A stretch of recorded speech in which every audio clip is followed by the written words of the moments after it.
Most beautiful city in the world, best mission in the world.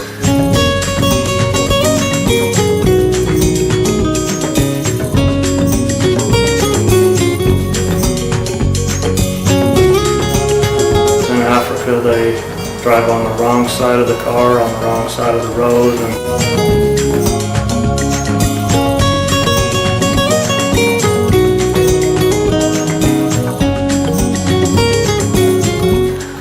When you're not supposed to really even get out of the car.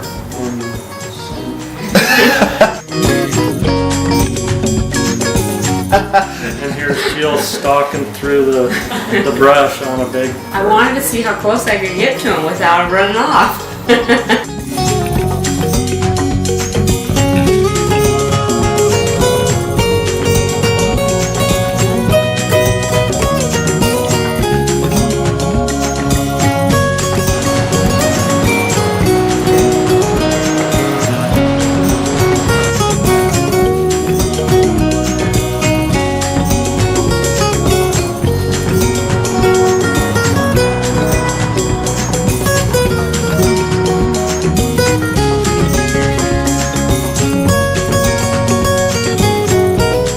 We traveled to East London. Okay. East London is kind of the next town after Port Elizabeth and things. This is where we had set up and arranged everything to do the humanitarian efforts and things.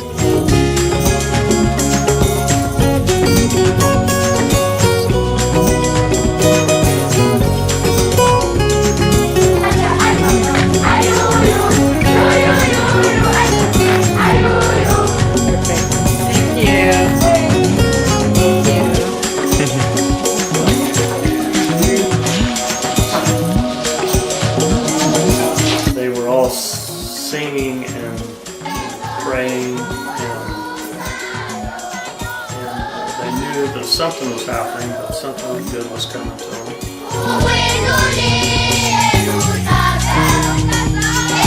I mean, they actually have the spirit in their school, you know, where the way that they tie in religion. They have one outfit and it is every day of the week and all year. It was extremely like.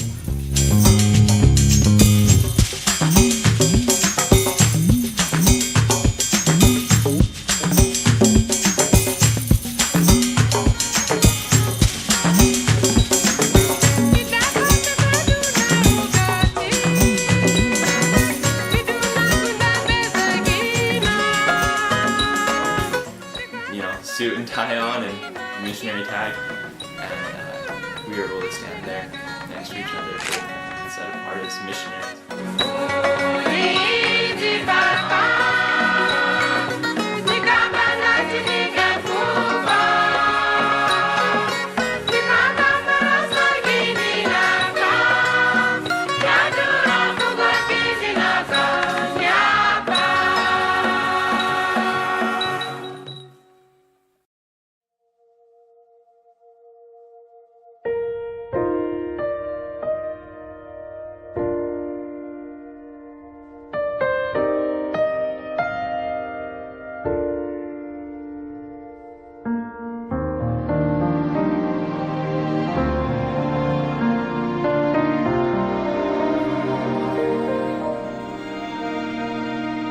I believe in Christ, He is my King. With all my heart to Him I'll sing.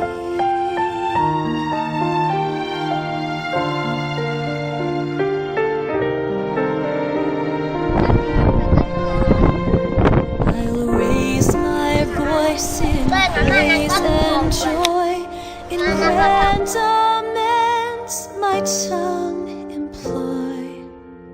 I believe in Christ, He is God's Son, on earth to dwell, His soul. This is Table Mountain.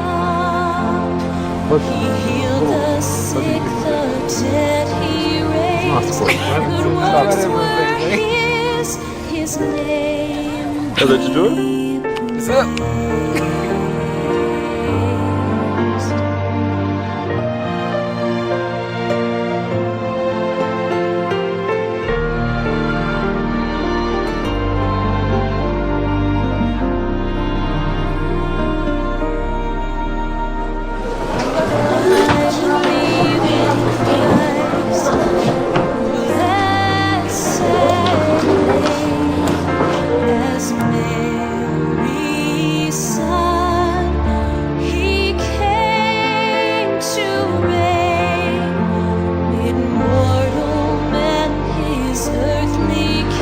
We are to downtown. save them from the Christmas lights. And in me, Christ the Lord, the newborn King, glory. gain all his father had, who said to men, come follow me, Been here for that he might at least a few thousand years, I think. Probably since like Adam. We have what, like 8?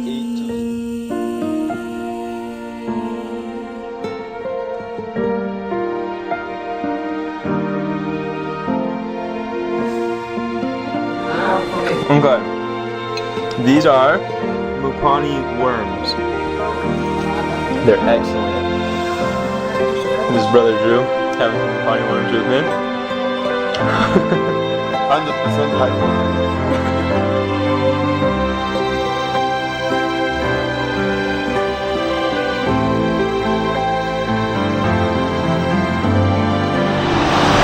Here's our district out for a morning run.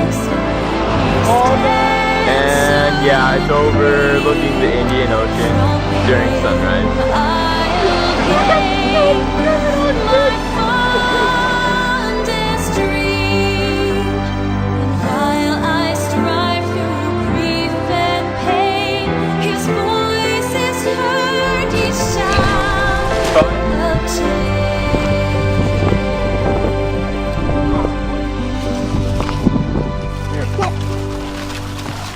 Want to whistle? You want candy? Yeah. So come what may, with him There, wait. still Nice. in that great day, and I shall live with joy and love in his eternal course.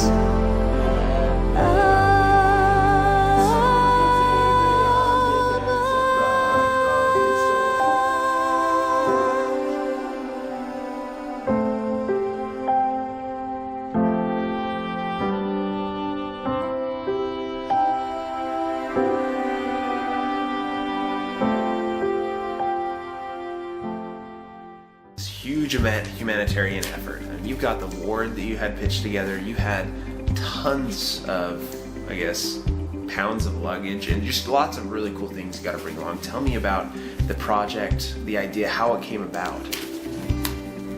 Well, it all began when I think Kaden sent me a link to a blog for the senior couple, the Fowers, elder and sister Fowers.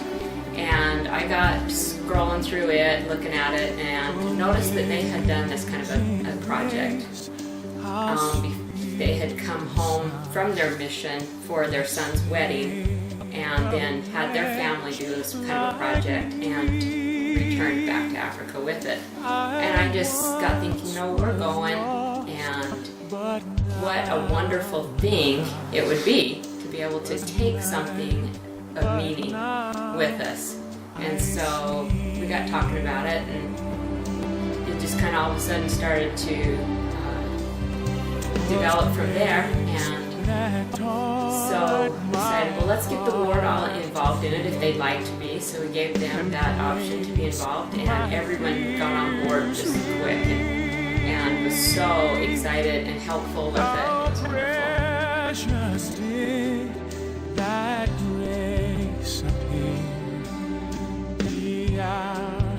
I first believed my chains are gone. We didn't have any problems getting things, you know. Like I said, they asked, what is it you need? And I'd say, well, we're going to do pencils and crayons and glue sticks and scissors and a little toy. And we actually put a picture of our primary kids with the CTR, you choose the right at the top of it, and a little note from the primary on the back. And we also included a little picture of Christ with the African child. And I thought that was really special. The kids seemed to really like that when they saw it. But that's kind of where it all started. And then we realized that if we were going to take 150 packets, is what we did. If we were going to take 150 packets, it was going to probably weigh quite a bit. We were going to have to take at least 2 extra suitcases.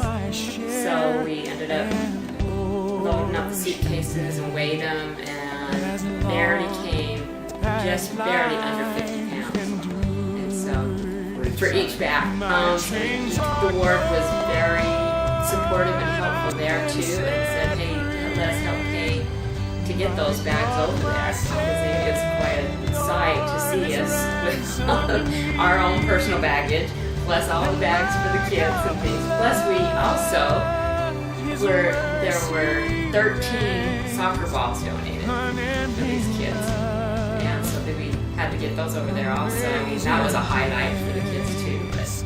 But anyway, that was how it got started. Tell me about this safari hunt you got to go on. Sadly, Kaden didn't get to, but tell me about it. Well, it was a great experience, something that I've always wanted to do.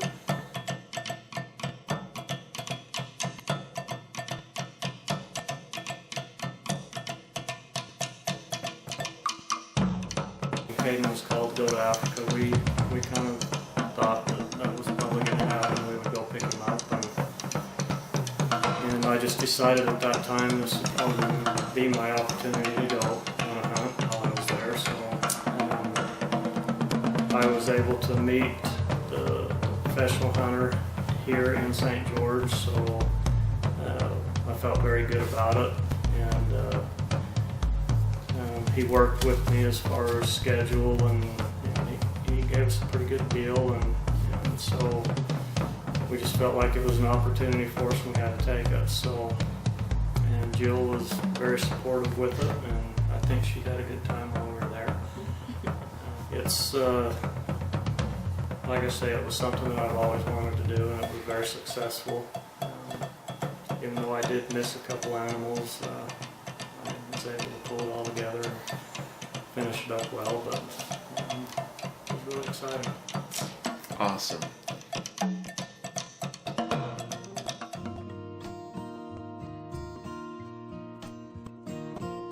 So what was it like in this reunion, being able to drive and see your son after 2 years? Well, it was kind of nerve-wracking for me because I was the driver. I remember I was sitting there on the couch, and I was expecting them about 2 hours earlier than they actually came. We had to rent a car, and of course in Africa they drive on the wrong side of the car, on the wrong side of the road, and I was quite nervous about that because I'd never done that before. I guess they got a little bit held up at the South African airport, first time they'd done that. I was nervous too. So we had, like Kaden said, he was expecting us a lot sooner than we had gotten there. We got there, once we got on the road, we got there pretty good. I was just sitting there on the couch actually writing in my journal. It didn't take us too long, but Jill was just antsy. She was just going nuts, And I think part of it was my driving, but the other part was she was 2 hours late to see her son. And my mission president comes in and he says, "Hey, are they driving a station wagon?" We got there, pulled into the driveway, and I kind of got left in the dirt. Because if they are, I think your parents are outside, and I got all nervous and excited, and everybody starts running around, and Sister Wood, grab the car! Adam McDonald's parents have just arrived. Of course, I walk out the door, and my mom sees me from the driveway, and Just took off running. I saw him, and I put my arms out running and couldn't hold back the tears.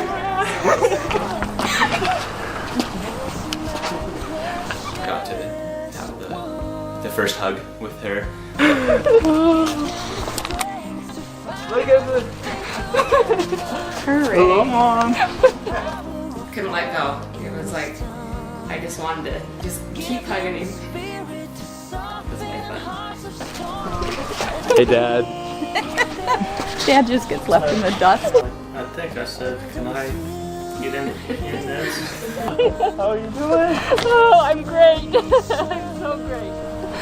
Once I just got to hold on to him and hug him, and I knew I was going to get to take him home. She wouldn't let go for a little while. Finally, my dad got in on it. I guess I'll share you with Dad. How are you doing, Dad? Oh, and hug his dad too. It took about 5 minutes. I just stood back and watched because it was a great sight to see. It was an awesome reunion. The 2 years that he was gone, worth every minute of it. I'd been working with other families my whole entire mission and missing my own, and so it was definitely the spiritual highlight of the end of my mission, is being able to see my parents again.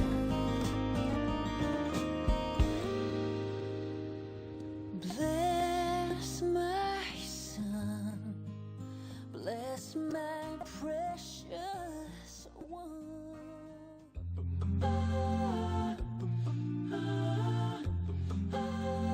Well, tell me about, after you had picked him up and had that awesome reunion, tell me about going to Table Mountain and Lion's Head. Well, I can tell you about Lion's Head. I got to see the backs of their heads quite a bit. Well, the next day we got up and we decided to go hiking on Lion's Head, which is this big mountain where the church was actually dedicated in Cape Town. We had to stop and wait a little bit. There had to be a photographer. It's Lion's Head.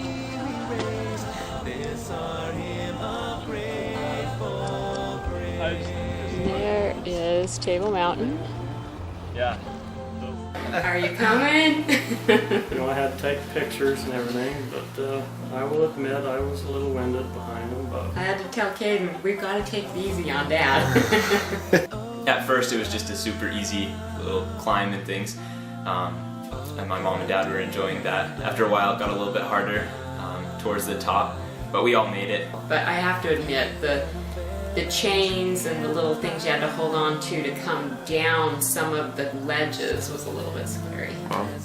But it was a great experience to climb up there and be able to look out over the whole city of Cape Town. Amazing views, and there was a picture that Kaden sent us one time of him sitting on a ledge of this cliff and overlooking a city like 1,000 feet below, and real precarious position that he was in, and we were just cussing him that he would do this. And now we have a picture of all three of us sitting on that same perch. So that was a lot of fun. Felt like you were like on top of the world. You were up there in this beautiful, absolutely gorgeous place. The view from the top is incredible. It's breathtaking. You can see the whole ocean side, all of Cape Town, Table Mountain. You're standing on top of like a cone, and so you can see the most amazing view.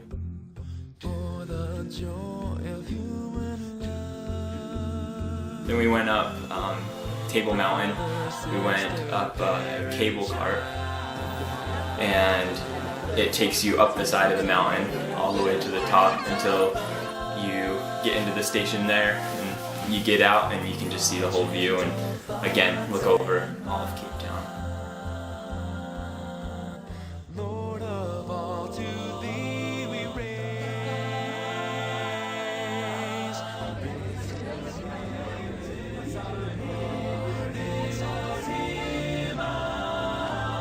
This our hymn of grateful praise.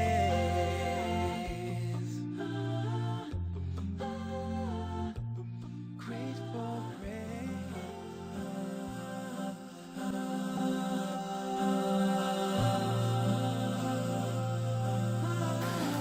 I have to agree, it was probably one of the most beautiful places I've ever seen. Just being able to see the different sights along the way, especially going to the ocean, and it's hard to explain. I wish that everybody could have been there too, because the smells, the the sounds, just the air, everything that you take in. And nobody's going to be able to ever see that in pictures or experience that in pictures. It was breathtaking and beautiful. Being able to have my parents there to see the beautiful trees and flowers and everything that's out there. It made it a way more memorable experience. I enjoyed the most were the ones where you could buy little souvenirs, all kinds of different wood carving type things and bracelets or balls, different wood balls, and just lots of things like that. The things that Africans make themselves. It's awesome. It's the ocean line the whole way, jungle, and then just everything around. So tell me about this bungee jump. You said, you drove over the... I told my mom and dad for a long time that I wanted to go on this bungee jump.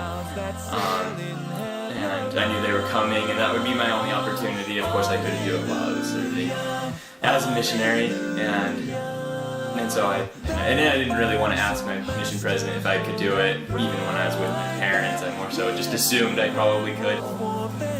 When he wrote home, I don't know, probably at least a dozen times he put in his letters that we were going to take the garden route and we were going to go to this world's tallest, bridge jump and bungee jump and, just hint kind of a thing. And I'm thinking the whole time, absolutely not. So I'm watching all these people jump off the side of this bridge and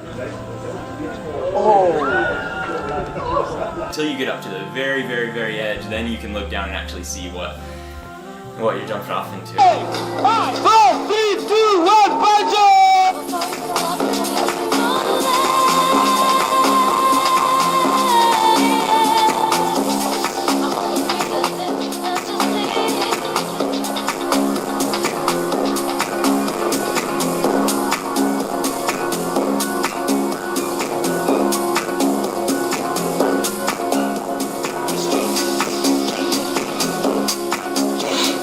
But then I'll have to admit, after we watched him do it, and he's over there and doing it, I'm thinking, why didn't I sign up and do it too? I think it looks like a ton of fun.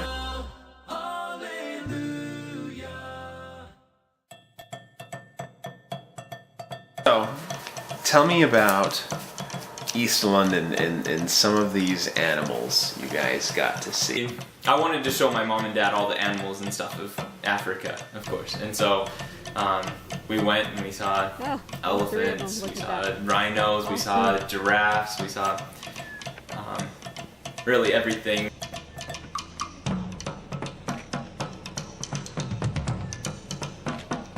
I mean, you were shooting these animals before. I'm sure they weren't happy to see you coming back.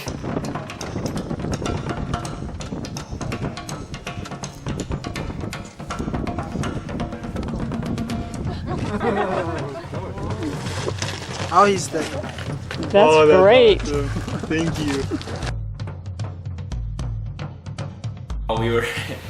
We were driving and my mom the whole time she's just like, I want to see monkeys, because you think Africa and you think I want to see monkeys, and we were crossing and we could see stuff in the road and I knew right away it was baboons because we had to stop quite a few times while I was serving mission and things, but we came in the middle of the road and there's monkeys crossing and we had to slow down and stop, and we got all sorts of pictures and everything. One of them had a little monkey on his back, and yeah.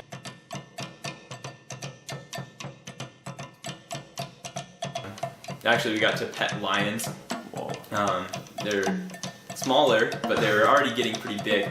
The lady told us when we went in, we asked her if we could pet them, and she's like, well, you just have to know they might get a little aggressive. One actually did get a little bit aggressive and caught my mom in the eye, well, just under her eye. It did attack me. It got me, right? Under my... I was petting the lion, and my mom came up behind the lion and hit him in the face, and so the lion, of course, wait, jump up and your mom naturally, came behind the lion and hit the lion in the face. Well, naturally it would want to, of course, claw at her if she did that, and so that's why she got what was coming to her. Cool. I have to clarify the lion thing. I didn't slap it. That was totally not true, correct? No, that's exactly how it happened. We got to eat a lot of animals too. We got to eat zebra, crocodile, kudu, ostrich, all at the same time. And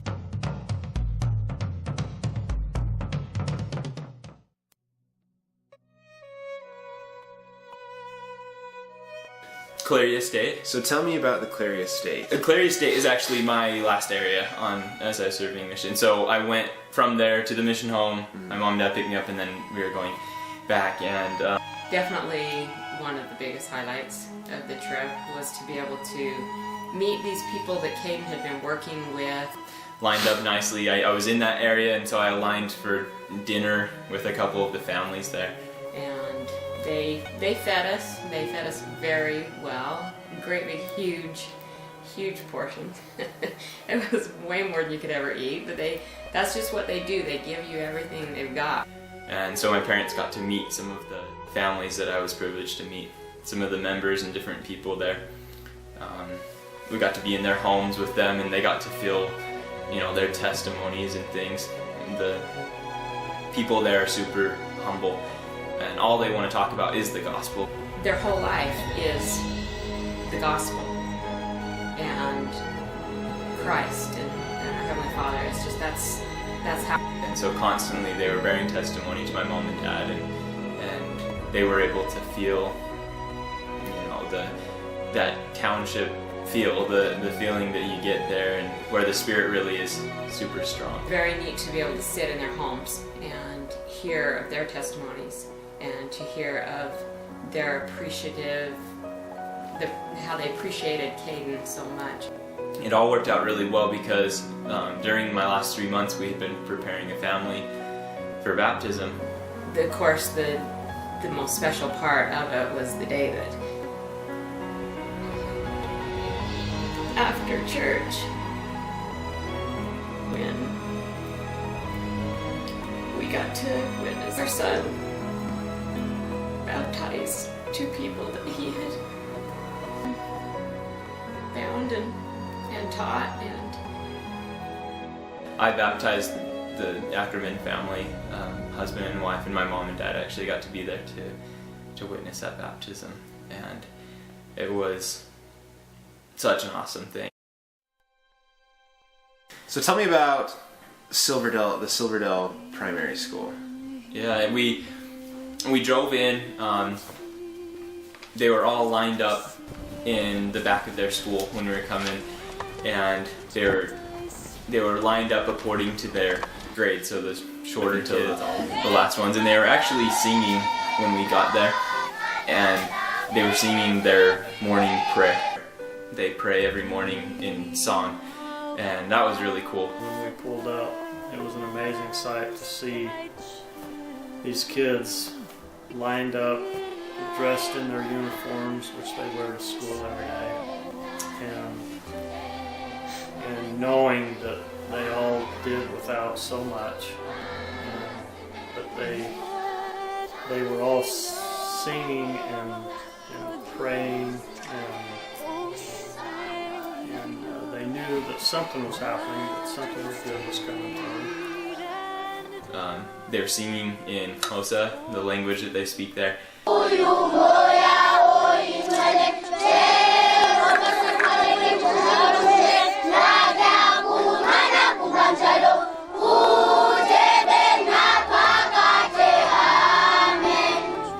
they were all saying this prayer, and then afterwards they stop, and their teacher actually reads to them from the Bible. A little bit different than the schools we have here, obviously. All right, so just bring the bag down and we'll put them in. So when we unloaded the packages and got them over there, they were all excited. Sit there and watch them and listen to the songs that they would sing, and it was just a very spiritual experience.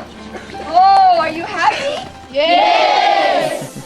Are you excited? Yes! I would like you to meet some special people. Who's translating? Are you going to translate for us? Okay. First, I would like to introduce to you the McDonald family. Can you say McDonald? Yes. Try it. McDonald? McDonald. Ah. Very good. Okay. This is Mr. McDonald, or Brother McDonald and Sister McDonald, and this is their son. Now, their son has lived in Africa for 2 years. And it was really cool though, and all the kids were, just listening, and it was just a beautiful, beautiful sight. The school was run down and everything, but the kids just have this kind of special spirit. I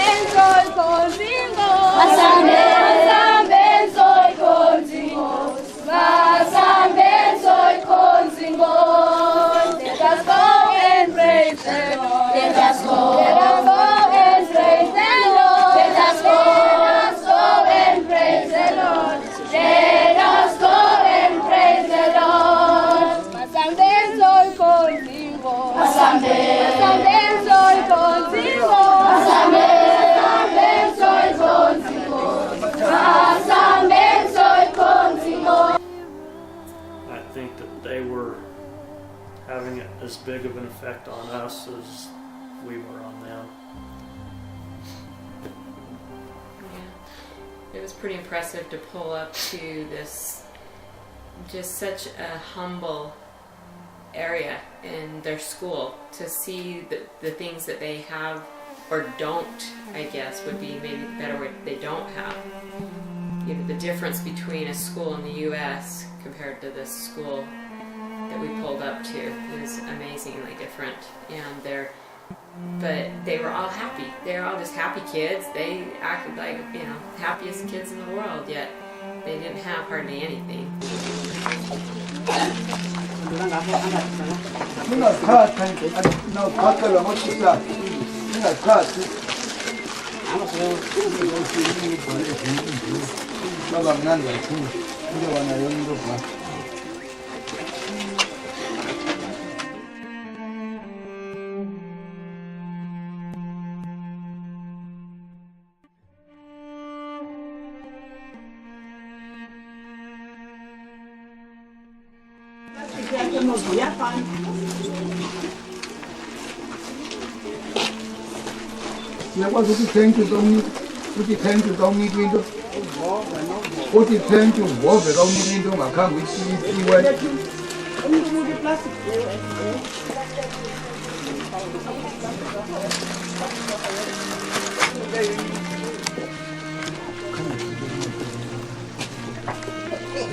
There at the school, they don't really have their own of everything. Pencils, they'll take pencils and break them in half and sharpen each end so they can each have a pencil writing things. And so to see their own colorful packets, and we go and we hand each one individually, and then that row goes to the side, and we hand the next row and they go to the side, and kids started dancing and singing and doing all these celebration kind of things.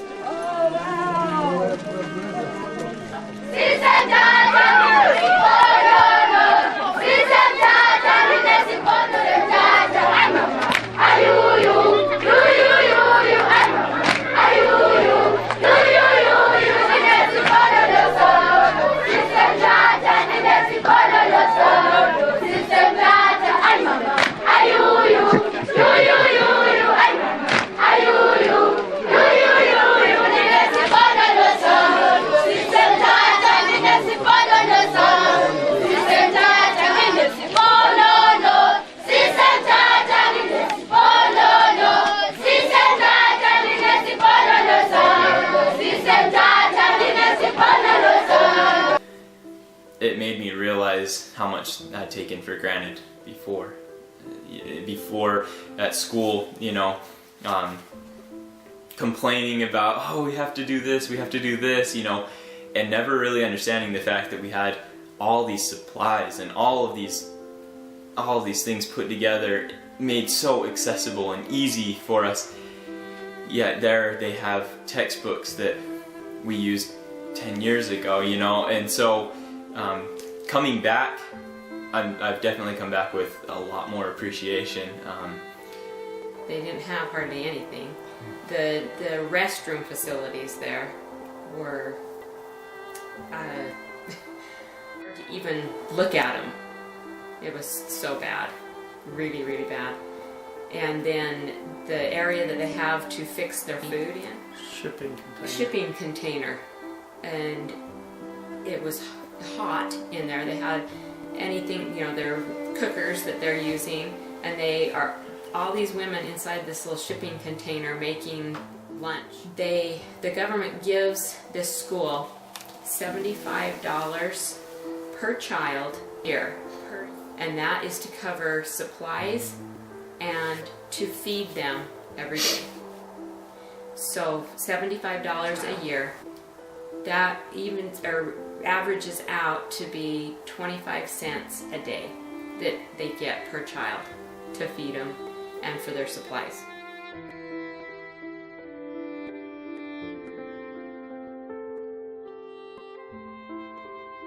One of the converts that I was able to teach and baptize earlier on mission had decided to serve as a missionary, and he was in the MTC at that time. And so we got there to the MTC, and the mission president, or the MTC president, knew we were going to be there, but Leafley, he didn't know, and he had no idea I was going to come and visit him. He thought that the last time we had said goodbye was, you know, the last time.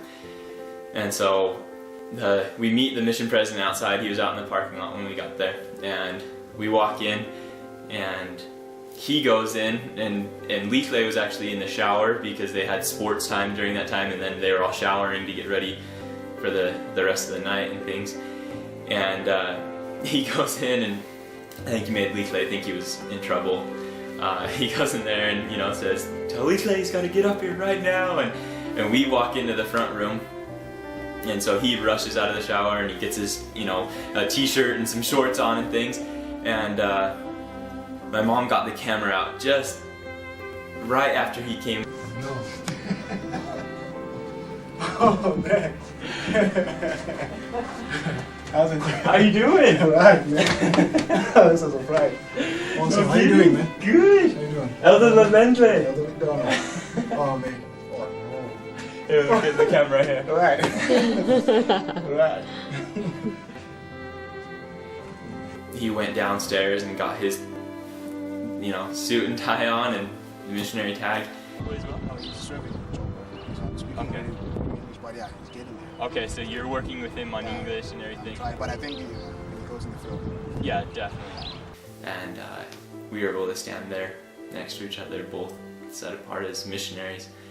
And, you know, I got to really look back at that time and to think of him when I met him on the street with dreadlocks and no, you know, direction in his life and things, and to the point that he was right there with me, you know, with a name tag on.